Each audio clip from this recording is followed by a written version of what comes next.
안녕하세요, 청취자 여러분. 마태복음을 매일 10분씩 깊이 있게 살펴보는 시간, 오늘은 32번째 시간입니다. 네, 안녕하세요. 오늘은 어미광 목사님의 글을 저희가 참고해서 마태복음 12장 1절에서 8절 말씀을 중심으로 안식일의 참된 의미에 대해 좀 깊이 들어가 보려고 합니다. 네, 아주 중요한 주제죠.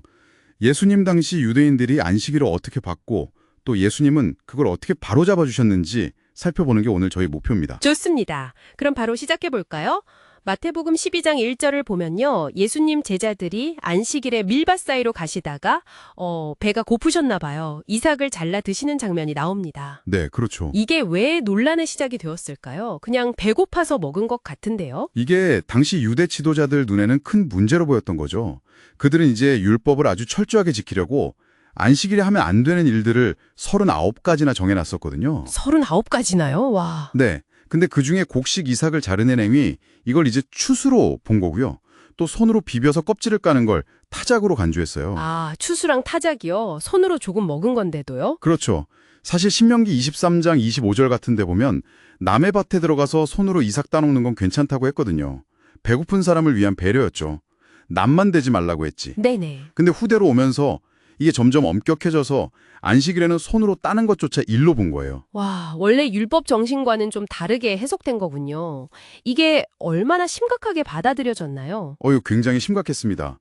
탈무드 같은 문헌을 보면요. 이 39가지 규정 중 하나라도 어기면 뭐랄까 우상 숭배자와 똑같이 취급했어요. 우상 숭배자랑요? 아니 그 정도로요? 네.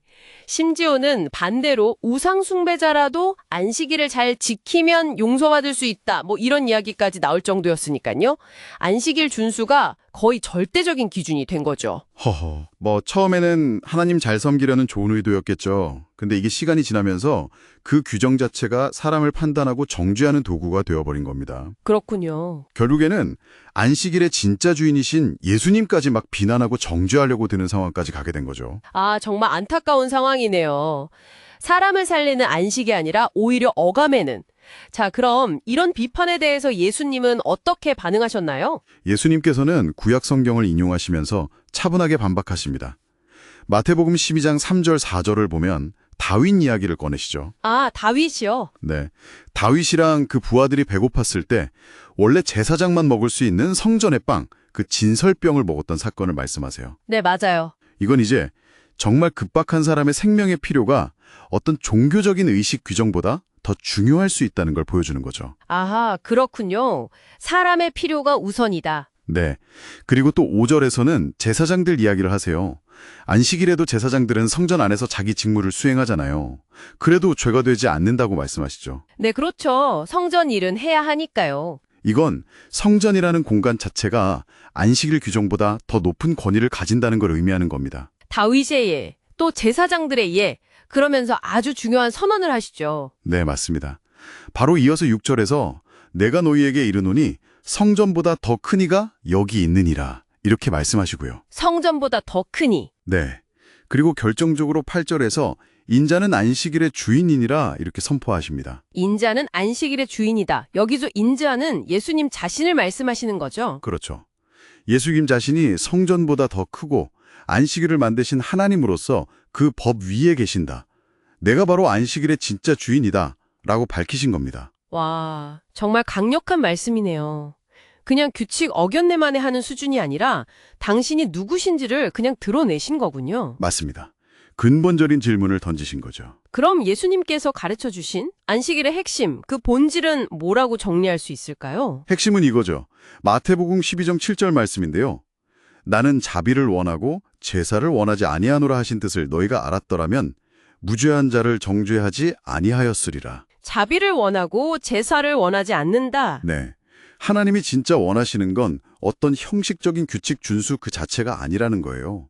그 안에 담긴 정신, 바로 자비와 긍휼이라는 거죠. 아, 그러니까 안식일은 단순히 이거 하지 마, 저거 하지 마 이런 목록 지키는 날이 아니라 안식일의 주인이신 예수님과 함께 교제하고 그분 안에서 진짜 쉼과 회복을 누리는 날이라는 겁니다. 네, 참된 쉼과 회복. 네.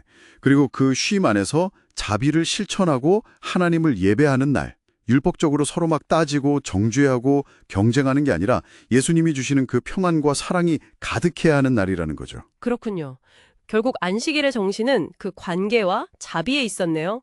예수님과의 관계, 또 이웃을 향한 자비. 정확합니다. 오늘날 우리에게도 이게 참 중요한 질문을 던져주는 것 같아요.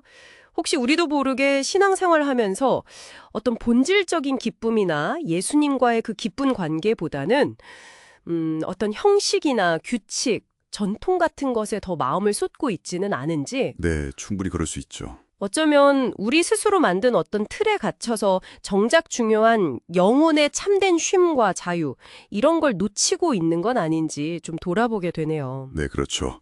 우리도 늘 점검해 봐야 할 부분입니다. 오늘은 마태복음 12장 1절에서 8절 말씀을 통해서 율법 조항에만 얽매였던 당시 유대인들의 모습과 대조되는 안식일의 참된 의미, 즉 예수님 안에서 누리는 진짜 안식과 자비에 대해 좀 깊이 생각해 봤습니다. 네, 의미 있는 시간이었습니다. 혹시 우리가 만든 규칙이나 어떤 익숙한 습관들이 본래 그것이 가리키던 더 깊은 의미나 관계를 오히려 가리고 있지는 않은지 잠시 멈춰서 생각해보는 그런 계기가 되면 좋겠습니다. 자, 오늘 하루 우리 청취자 여러분의 모든 피곤과 걱정은 저 멀리 안드로메다로 그냥 휙 날려버리시고요. 안식일의 주인이신 예수님 안에서 영혼 깊은 곳에서부터 이렇게 솟아나는 진짜 쉼과 평안을 마음껏 누리시는 아주 복된 날 되시길 바랍니다. 네, 복된 하루 보내십시오.